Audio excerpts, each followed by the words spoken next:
Today we're going to explore the work of Dominic Hinchliffe. So his work is all about movement. He has a series of dance paintings and sport paintings, and they're really dynamic. He's really tried to show the movements of the body within the marks that he makes. So that's what we're going to try to do today. So I've chosen a picture of an athlete running. And what we're going to do is I'm going to show you how I would sketch that out, and then we're going to try to apply some mark making like Hinchliffe does.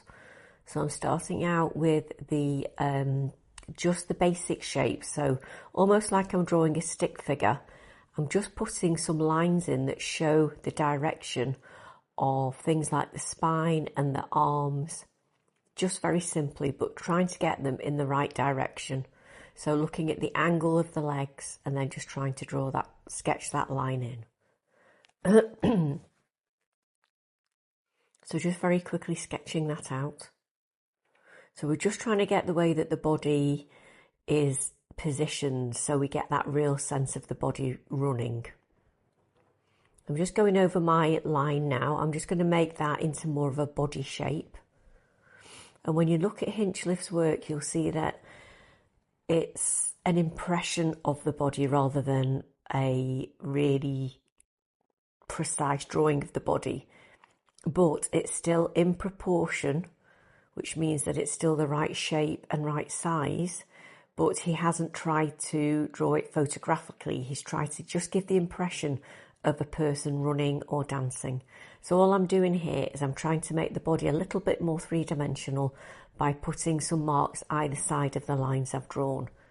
So just sketching out really lightly again in case I make a mistake. And I'm just changing the shape of the head because I've realised that I've got the angle not quite right.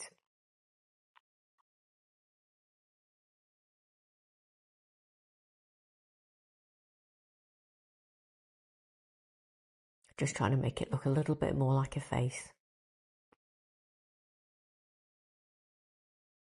So you can see that I have to make adjustments to my drawing as I go along, so you can expect to have to do that too. So now what I'm doing is I'm actually just roughly sketching out the t-shirt and the shorts. So getting rid of all the lines that I've drawn inside and then just roughly sketching out the shape of the clothes.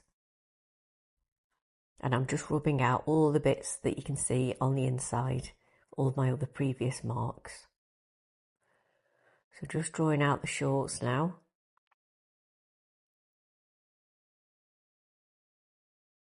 And then making my drawing a little bit darker. And I also need to add in things like the trainers and the hands. So I'm just sketching those in now. And these don't have to be perfect. Remember, we're just giving the impression of a figure in movement. So I'm looking back again at my original drawing just to make sure that what I'm drawing is something similar.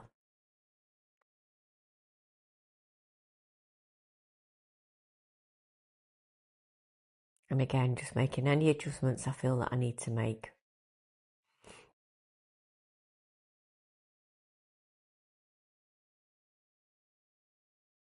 So just finishing off by adding in, making the arms a little bit more accurate. Getting the angle right, and then just sketching in the hands.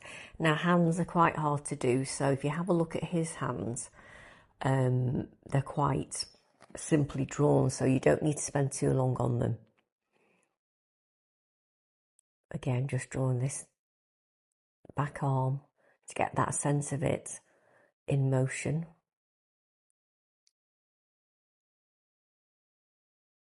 And didn't get that quite right, so I'm doing it again.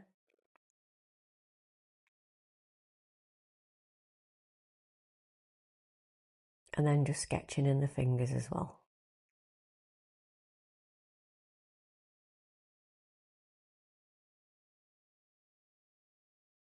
I'm just making some last minute adjustments. Okay, so this is where we're up to, and I've decided we're going to use coloured pencil on this one. before, as this is an exploration of how he sort of creates that sense of movement, I thought it might be easier to use coloured pencil to start off with, and then once we're used to how to actually create that sense of movement, we can then take it into some paint. So I've used the same colours as Hinchliffe has used in this painting. So the basics, I've got the black and I've got the primary colours red, yellow and blue. So I'm going to try to do exactly what he does. So I'm just pointing out that Hinchliffe uses lots of lines to show that sense of movement. So first of all I'm going to do is outline the drawing I've already made in black. So I've speeded this up a little bit. Just some very simple outlines just to go over and make that drawing stand out a little bit more. So go around the whole thing in black.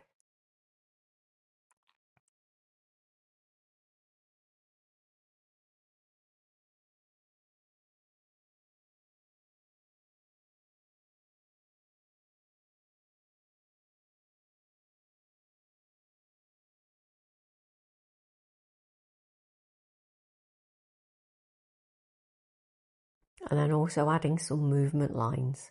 So these are to show the direction that the body is moving in and has moved from.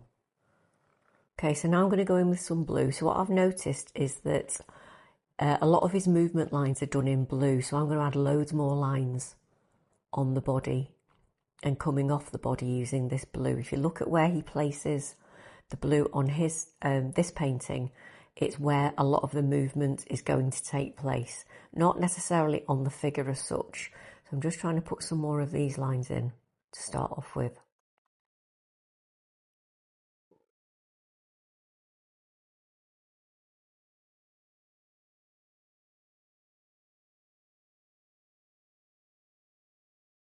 And then drawing these lines at the bottom, which are actually showing a bit more movement. It's almost like, what's the next step for this foot? It's almost like the next step is drawn in blue. Okay, so I've added a bit of shadow in blue as well. So now I'm using the yellow, and what I notice about this painting is that he's used a lot of the yellow on the left hand side. So I'm just going to do the same on the figure as well. So just adding the quite scribbly marks as well. So just adding some nice scribbly lines in yellow where I can see them on the original painting. And then taking the red and placing the red roughly where Hinchliffe places his red on his figures.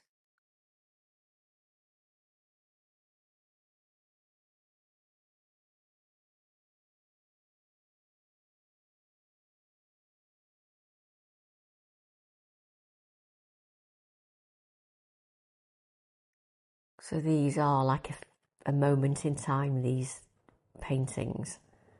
So we're really trying to capture that sense of movement and dynamism. Going in with a little bit more black, just to darken up where I can see that Hinchliffe darkens his figures up, just to make the figure look a little bit more solid.